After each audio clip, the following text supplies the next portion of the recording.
والصلاة والسلام على سيد الأنبياء والمرسلين نکاح من سنتی فمن رغب عن سنتی فلیس منی او کما قال رسول اللہ صلی اللہ تعالی علیہ وسلم۔ بعد توحید کے متوالو، شمع رسالت کے پروانوں، اولیاء احمد کے فداکاروں، جس حدیث پاک کو میں نے آپ کے سامنے تلاوت کیا اس کے متعلق کچھ عرض کرنے سے قبل آئیے ہم سب مل کر انتہائی عقیدت و محبت کے ساتھ ساری کائنات کے مرکز عقیدت، ہم غریبوں کے غمگسار، رحمت پروردگار، نعمت پروردگار، جان عالمین، طٰہٰ و یاسین، مزمل مدثر، جناب احمد مجتبیٰ جان سے پیارے محمد مصطفیٰ صلی اللہ تعالی علیہ وسلم کی بارگاہ بیکس پناہ میں ایک مرتبہ جھوم جھوم کر ہدیہ درود پیش کرنا پڑے بآواز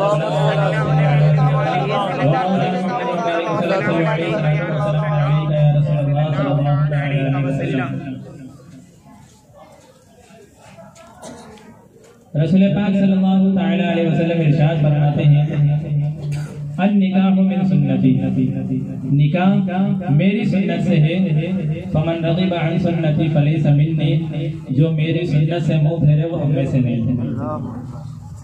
برادران ملت اسلامیہ، میاں بیوی کا جو جوڑا ہے وہ اتنا پاکیزہ جوڑا، اتنا عظمت والا جوڑا کہ جس جوڑے کو سب سے پہلے اللہ تبارک و تعالی نے بنایا ہے وہ میاں بیوی کا جوڑا ہے۔ اور یہ جوڑا ہے، یہ روئے زمین پر نہیں بنا، آسمان پر نہیں بنا، بلکہ یہ جو جوڑا ہے یہ جنت میں وجود میں آیا۔ اللہ تبارک و تعالی نے جب حضرت آدم علیہ السلام کو پیدا فرمایا تو جنت میں آپ کو رکھا، جنت میں آپ کا دل نہیں لگا تو آپ کی بائیں پھسلی سے ماں حوا رضی اللہ تعالی عنہ کو پیدا فرمایا، اور جب حضرت آدم علیہ السلام حضرت حوا سے بات کرنا چاہتے تھے، ان کے قریب ہونا چاہتے تھے، تو رب تبارک و تعالی نے فرمایا کہ حوا سے نکاح کرو اور مہر ادا کرو، حوا تمہارے لیے حلال ہو جائے گی۔ حضرت آدم علیہ السلام نے عرض کیا ہے میرے رب مہر کیا ادا کروں؟ مختلف روایت ہے، ایک میں 3 کا تذکرہ، ایک میں 5 کا تذکرہ، ایک میں 10 کا تذکرہ ہے۔ رب تبارک و تعالی کی جانب سے فرمان ہوتا ہے کہ عرش کے پائے پر جس کا نام تم نے دیکھا اس میرے محبوب پر 10 مرتبہ درود پاک پڑھ لو، مہر ادا ہو جائے گا، تمہارے لیے حلال ہو جائے گی۔ تو سب سے پہلا نکاح کائنات میں اگر کسی کا ہوا ہے تو وہ حضرت آدم کا، اور وہ جنت میں ہوا ہے۔ اور جہاں تک میری معلومات ہے مجھے بتایا گیا کہ اس گھر میں بھی کچھ دنوں بعد نکاح کی محفل سجنے والی ہے اور ایک بہن کا نکاح ہونے والا ہے۔ اسی سے متعلق ایک حدیث ذہن میں آتی ہے جس کے راوی مشہور صحابی حضرت انس رضی اللہ تعالی عنہ ہے۔ کہتے ہیں کہ رسول پاک صلی اللہ تعالی علیہ وسلم ارشاد فرماتے ہیں کہ جس کسی کی 2 یا 3 بیٹیاں ہو اور وہ ان کی اچھی سے اچھی پرورش کرے اور جب وہ شادی لائق ہو جائے تو ان کی شادی کرے تو وہ اور میں جنت میں ایسے رہیں گے جیسے میری یہ 2 انگلیاں ہیں آپس میں۔ کسی نے عرض کیا یا رسول اللہ کسی کی اگر 2 بیٹیاں ہوں، سرکار نے اس کے لیے بھی یہی فرمایا۔ کسی نے عرض کیا یا رسول اللہ کسی کی 1 ہی بیٹی ہو تو سرکار نے یہی فرمایا وہ اور میں جنت میں ایسے رہیں گے۔ عزیزان ملت اسلامیہ، ایک اور روایت نکاح کے حوالے سے ذہن سے گزرتی ہے کہ آقا کریم صلی اللہ تعالی علیہ وسلم ارشاد فرماتے ہیں کہ جب رشتہ کیا جاتا ہے تو 4 چیزوں کا سامنے رکھا جاتا ہے۔ بڑی توجہ سے سنیے گا، 4 چیزوں کا سامنے رکھا جاتا ہے۔ پہلی چیز مال، دوسری چیز حسب و نسب، خاندان کیسا ہے، تیسری چیز حسن، اس کی خوبصورتی کیا ہے، اور چوتھی چیز دین، یعنی دین کو سب سے آخری میں رکھا جاتا ہے۔ آقا فرماتے ہیں تم دین کو ترجیح دے دینا، تمہاری زندگی بھی کامیاب ہو جائے گی اور آخرت بھی کامیاب ہو جائے گی۔ ہمارا معمول کیا بن چکا ہے؟ ہم جب رشتہ کرتے ہیں ہم یہ دیکھتے ہیں کہ لڑکی کے پاس مال کتنا ہے، اس کے بعد یہ دیکھتے ہیں کہ اس کا خاندان کیسا ہے، یہ خوبصورت ہے کہ نہیں ہے۔ دینداری نہیں ہوگی تب بھی چلے گا، یہ ہمارا معمول ہے ہمارے معاشرے کا۔ دینداری نہیں ہوگی تب بھی چلے گا، مال ہونا چاہیے، خاندان اچھا ہونا چاہیے، خوبصورت ہونی چاہیے۔ یاد رکھیے جب دینداری نہیں ہوگی تو کتنا ہی مال لے کر آ جائے گی وہ ایک دن فنا ہو جائے گا، کتنی ہی خوبصورتی اس کے پاس ہوگی وہ ایک دن فنا ہو جائے گی، کتنا ہی اچھا خاندان ہوگا وہ ایک دن فنا ہو جائے گا۔ لیکن دین ایک ایسا دین ہے کہ اگر وہ اپنے گھر سے لے کر آئے گی تو تمہاری آنے والی نسلوں کو سدھار دے گا۔ دین ایسی چیز ہوتی ہے، دین دیکھا کرو۔ لیکن ہمارا معاشرہ اس سے بہت پیچھے ہو چکا ہے، دین کو ہم نے ترجیح دینا چھوڑ دیا ہے۔ خلیفہ دوم سیدنا حضرت عمر فاروق اعظم رضی اللہ تعالی عنہ کی خلافت کا زمانہ ہے، اور آپ کے خلافت کے زمانے میں آپ کا اتنا دبدبہ تھا کہ کوئی درزی کپڑے نہیں چرا سکتا تھا، اتنا آپ کا دبدبہ تھا کہ کوئی کول میں کمی نہیں کر سکتا تھا، اتنا آپ کا دبدبہ تھا کہ کوئی دودھ میں پانی نہیں ملا سکتا تھا۔ ایک مرتبہ ایک بوڑھی عورت اپنے گھر کے اندر دروازے کو لگا کر جو دودھ کی تجارت کرتی تھی، اس نے سوچا کہ میں دروازے کو بند کر دیتی ہوں اور دودھ کے اندر پانی ملا دیتی ہوں، کیونکہ عمر بنا کھٹکھٹائے گھر کے اندر نہیں آئیں گے۔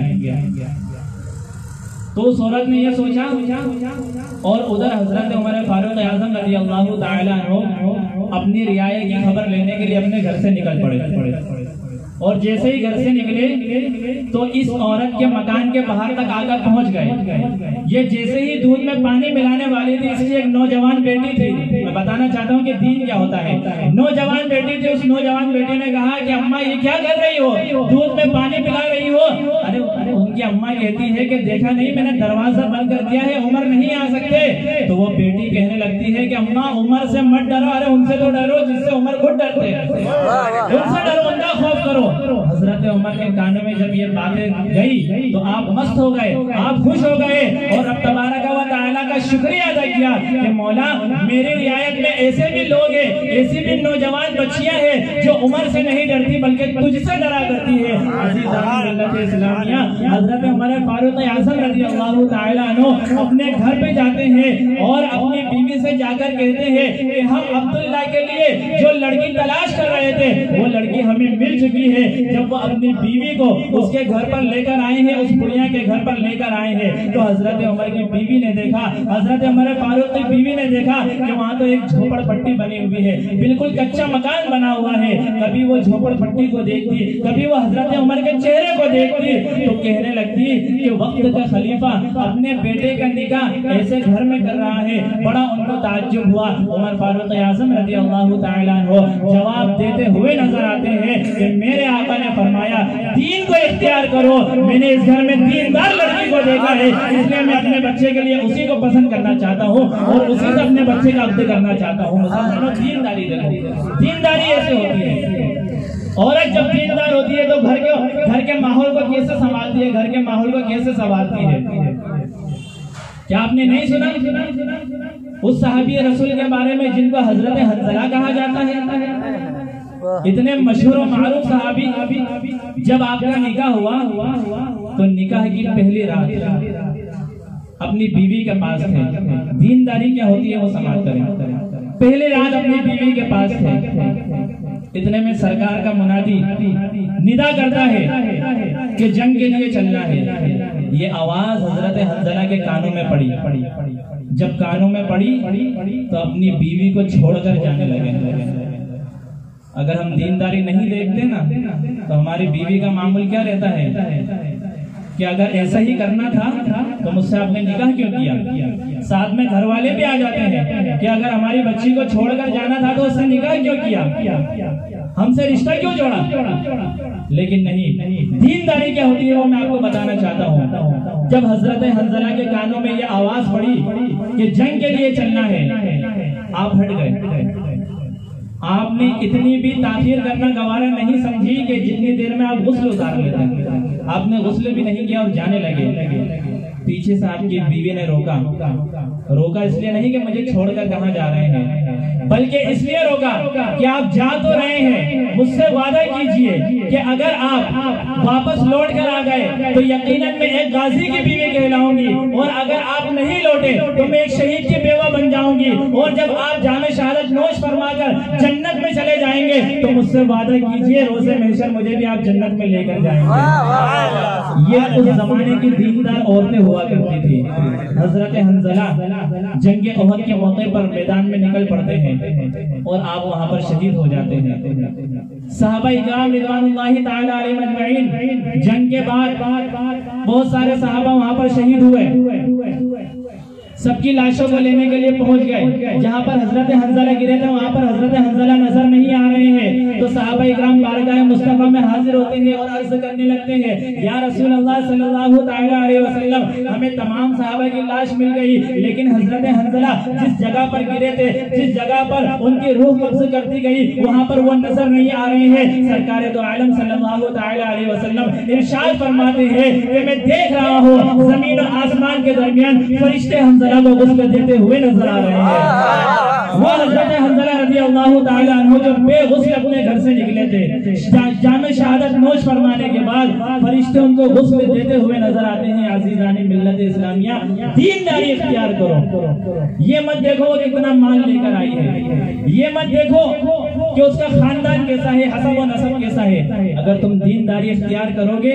تو آنے والی نسلیں راج کرے گی۔ برادران ملت اسلامیہ، شادی سے پہلے اگر ایسی محفلیں منعقد کی جاتی ہیں تو اس کا صلہ ہماری نسلوں کو ملتا ہے۔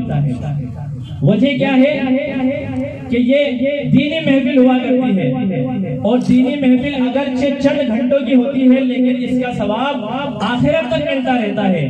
اور اگر شادیوں کا آغاز ڈھول تاشے کی بنیاد پر ہو جائے تو وہ گناہ چند گھنٹوں کا ہوتا ہے لیکن اس کا عذاب آخرت تک ملتا رہتا ہے۔ آج ہمارے معاشرے کا حال بھی یہی کچھ ہو چکا ہے۔ شادی کی بنیاد ہم ایسے ڈھول تاشوں پر رکھتے ہیں کہ جو صرف چند گھنٹے کے لیے ہوا کرتے ہیں، اور ساتھ ساتھ جب کسی سے یہ کہا جائے، اسی کے گھر کے بندے سے یہ کہا جائے کہ آپ تو نمازی ہو، آپ تو پرہیزگار ہو، آپ تو متقی ہو، اپنے گھر والوں کو روک سکتے تھے کہ یہ ڈھول تاشے نہ کرے، یہ ناچ گانے نہ کرے، آپ روک سکتے تھے، وہ بندہ جواب دیتا ہوا ہمیں نظر آتا ہے کہ صاحب کیا کرے، ہماری بچی مانتی نہیں ہے، صاحب کیا کرے، ہمارا بیٹا مانتا نہیں ہے، صاحب کیا کرے، ہماری خالہ مانتی نہیں ہے، صاحب کیا کرے، ہمارے ماموں مانتے نہیں ہیں۔ میں بتانا چاہتا ہوں سب کو تو آپ نے راضی کر لیا، لیکن اللہ اور رسول کو آپ نے سخت اور سخت ناراض کر دیا ہے۔ اس بات کو لے کر آپ نے سب کی رضا دیکھ لی ہے، سب کو خوش کر دیا آپ نے، لیکن اللہ اور اس کے رسول کو ناراض کرنے کا جو ذمہ آپ نے اپنے اوپر لیا ہے، یاد رکھیے بروز حشر جب آپ سے سوال ہوگا تو آپ کیا جواب دو گے؟ کیونکہ اللہ تبارک و تعالی نے قرآن میں فرمایا ہے الرجال قوامون علی النساء، اللہ تبارک و تعالیٰ نے مردوں کو عورتوں پر حاکم بنا کر بھیجا ہے۔ آپ ساری چیزوں میں اپنی حکومت چلا لیتے ہو، لیکن جب شادی بیاہ کا معاملہ آتا ہے تو آپ خاموش پیچھے ہٹ جاتے ہو کہ فلاں انسان نہیں مان رہا تھا، فلاں انسان نہیں مان رہا تھا، تو پھر آپ مرد کیسے ہوگے فلاں انسان نہیں مان رہا تھا؟ حیرت ہوتی ہے آپ کی مردانگی پر کہ جس شادی بیاہ کے اندر کیا بنا ناچ گانے کے شادی نہیں ہو سکتی؟ یقیناً ہو سکتی ہے۔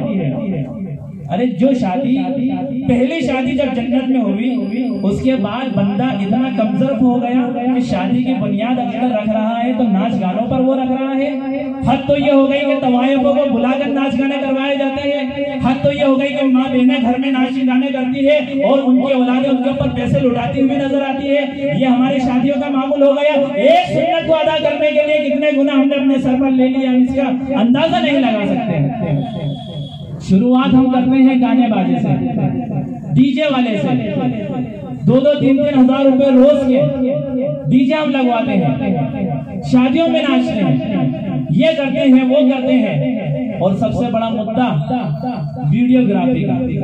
ویڈیو والے کو بلایا جاتا ہے، وہ آتا ہے، وہ نہ ہمارا باپ لگتا ہے، نہ بھائی لگتا ہے، نہ کوئی شوہر لگتا ہے وہ کسی عورت کا۔ ہمارے گھر کی جو عورتیں ہیں نہ وہ اس کا شوہر لگتا ہے، نہ بھائی لگتا ہے، نہ باپ لگتا ہے، لیکن وہ ہمارے گھر کی عورتوں کے پاس جاتا ہے اور ان کے چہروں کے سامنے اپنی ویڈیوگرافی شروع کرتا ہے۔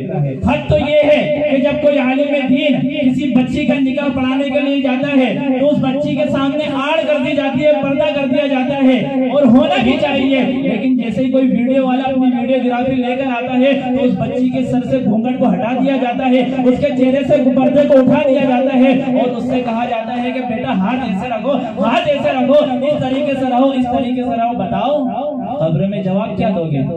قبر سے اگر بچ گئے تو میدان محشر میں کیا جواب دو گے؟ اگر تم ایک گانے پہ ناچتے ہو، اس ناچنے کی بنیاد پر تمہاری قبر کے اندر کتنے سانپ کتنے بچھو مسلط کیے جائیں گے تم اس کا اندازہ نہیں کر سکتے ہو۔ جہاں شادی اتنی آسان تھی ہم نے اس شادی کو اتنا ہی مشکل بنا دیا ہے۔ فرمایا گیا تھا کہ نکاح کو اتنا آسان کر دو کہ زنا مشکل ہو جائے، لیکن معاملہ الٹا ہو چکا ہے کہ زنا آسان ہو گیا اور شادیاں مشکل ہو گئی ہیں۔ حیرت کی بات ہے، بچوں کی خوشی ہے، جواب ملتا ہے ہمیں، بچوں کی خوشی ہے، بچے خوش ہو جائیں گے۔ میرے عزیز اگر ان کو دینی تعلیم دیتے تو وہ کبھی اس بات پر راضی نہ ہوتے۔ ہم نے ہمارے بچوں کو دین سے دور رکھا ہے، یہی وجہ ہے کہ ہمارا بچہ جو بھی ضد کرتا ہے کہ نہیں شادی میں تو ہم اس گانے پر ناچیں گے، شادی میں تو ہم ڈی جے بجوائیں گے، شادی میں تو ہم ڈھولک بجوائیں گے، شادی میں تو ہم تاشے بجوائیں گے۔ اگر یہ سنت کو ادا کرنے کے لیے تم نے پہلے کتنے گناہ کر لیے ہیں؟ لاکھوں روپے خرچ کرتی ہے میری قوم ایک سنت کو ادا کروانے کے لیے، اور اسی سنت کو ادا کرانے کے لیے اگر کوئی عالم دین آتا ہے اور نکاح پڑھانے کا اگر کوئی نذرانے کی بات کرتا ہے تو اس سے بھاؤ تاؤ کرتی ہے۔ میری قوم کا حال ہو چکا ہے۔ ہمارے معاشرے کے اندر عالم دین کو ہم نے ترجیح نہیں دی ہے، ہم نے ان کو فوقیت نہیں دی ہے۔ جہاں ہم نے لاکھوں روپے شادی کے اندر اڑا دیے ہیں وہیں پر عالم دین کو ہم 2100-2500 روپے دینے میں سوچتے ہیں، ان سے بھاؤ تاؤ کرتے ہیں۔ مجھے بتائیے شادی کے اندر ہزاروں لوگوں کو بلانا، اتنے کھانے کا اہتمام کرنا، اتنے ناچ گانے کرنا، اتنے بم پٹاخے پھوڑنا، اتنے ڈی جے بجوانا، اتنے رسومات کرنا، اتنے رسم و رواج کرنا، یہ کہاں سے ثابت ہے؟ ثابت تو ایک نکاح اور ولیمہ تھا۔ پھر ہم کہاں سے کہاں پہنچ گئے ہیں؟ ڈاکٹر اقبال جبھی تو کہتے ہیں نا، نہ سمجھو گے تو مٹ جاؤ گے یہ ہندی مسلمانوں، تمہاری داستان تک نہ ہوگی داستانوں میں۔ ہم علم دین سے پیچھے ہو چکے ہیں، یہی وجہ ہے کہ ہماری شادی بیاہ بھی ان طریقے سے نہیں ہوتی ہے جو طریقہ ہمارے اسلاف بتا کر گئے تھے۔ ہم شادی بیاہ میں اتنے مست ہو چکے ہیں کہ ہم نے غیروں کو پیچھے چھوڑ دیا ہے، غیر مسلموں کو ہم نے پیچھے چھوڑ دیا ہے، اتنی خرافات ہماری شادیوں کے اندر ہونے لگ گئی ہے۔ میرے عزیز اگر ناچ گانوں کی بنیاد پر تم شادی کرتے ہو تو آنے والی نسلیں بھی اسی طریقے سے ٹک ٹاک پر مجرا کرتی ہوئی نظر آئے گی۔ لیکن اگر تم نے اسی محفل کی بنیاد پر شادی کری اور اس کے بعد کوئی خرافات نہیں کرتے ہو تو یاد رکھ لینا آنے والی نسلوں کے اندر کوئی نہ کوئی عالم دین ضرور پیدا اللہ تبارک و تعالیٰ فرمائے گا۔ شرط صرف اتنی ہے کہ کوئی ناچ گانے پر نہ تھرکے، اور اگر کوئی اپنے بڑے گھر کا حاکم ہے تو وہ ان کو روکے۔ خاص کر ہماری ماں بہنیں اس پر خاص توجہ دے۔ میں ان سے معذرت کے ساتھ عرض کرنا چاہتا ہوں، یہ صرف چند دن کا گناہ آپ کر لیتی ہیں اور اس کے بعد زندگی بھر تک وہ گناہ آپ کے پیچھے لگا ہوا رہتا ہے۔ یاد رکھو میری ماں بہنوں، جب قیامت کے دن اس کے متعلق تم سے سوال ہوگا تم بارگاہ خداوندی میں کیا جواب دو گی؟ اور کوئی آپ کا نامہ اعمال پڑھنا اس وقت نہیں آئے گا، بلکہ رب تبارک و تعالیٰ فرماتا ہے اقرا کتابک، اپنا نامہ اعمال خود پڑھایا جائے گا۔ وہاں پر کوئی وہاں پر پڑھنے کے لیے نہیں آئے گا بلکہ آپ خود پڑھیں گے، اور وہاں پر 200-500 لوگ نہیں ہوں گے بلکہ تمام اولین و آخرین ہوں گے، ان کے بیچ میں آپ کا نامہ اعمال پڑھایا جائے گا۔ اس وقت آپ کی کیا حالت ہوگی؟ ابھی تو خوشی خوشی ہم گھوم لیتے ہیں، خوشی خوشی ہم ناچ لیتے ہیں، خوشی خوشی ہم تھرک لیتے ہیں۔ بتائیے آخرت میں ہمارا کیا انجام ہوگا؟ آخرت میں ہم رسول پاک کو کیا منہ دکھائیں گے؟ میری سب سے پہلے گزارش تو انہی لوگوں سے ہے جو اپنے گھر کے حاکم ہیں، وہ چاہیں تو اس کام کو روک سکتے ہیں، کیونکہ آقا نے جو فرمایا ہے نکاح کو اتنا آسان کر دو کہ زنا مشکل ہو جائے، تو آپ آسان کر کے بتا دیجئے اور قوم کو یہ پیغام دے دیجئے کہ ہم نے واقعی میں ایسا نکاح کیا ہے جیسا کہ ہمارے آقا نے فرمایا تھا، ہم نے ایسا نکاح کیا ہے جیسا کہ حضرت آدم کا نکاح ہونا تھا، جیسا کہ کہ حضرت اعظم کا نکاح ہوا تھا جنت کے اندر، ہم نے انہی کی سنت پر ہمارے گھر کے اندر محفل نکاح منعقد کی ہے۔ آپ لوگوں کو بلائیے کھلائیے کوئی مطلب نہیں، لیکن یہ حرام کام سے بالکل پرہیز کیجیے، اس کو بالکل ہی ختم کر دیجیے۔ آخرت میں آپ کو جواب دینا ہے، پوچھا آپ سے جائے گا کہ آپ کسی کے باپ تھے، آپ کسی کے بھائی تھے، آپ کسی کے شوہر سے، سوال آپ سے کیا جائے گا۔ ان سے کوئی سوال نہیں کرے گا، سوال آپ سے کیا جائے گا، جواب آپ کو دینا ہے۔ مسلمانوں اس بات پر توجہ رکھو، اور اگر آج نہیں سدھرے تو پھر کبھی نہیں سدھر پاؤ گے۔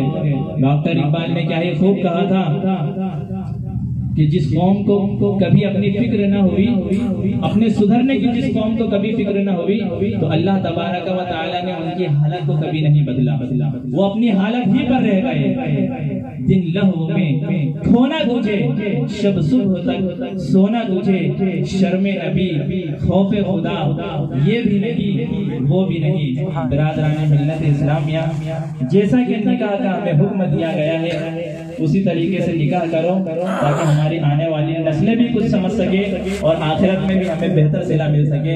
مولا تبارک و تعالی سے دعا ہے جو کچھ بھی بیان ہوا اللہ تبارک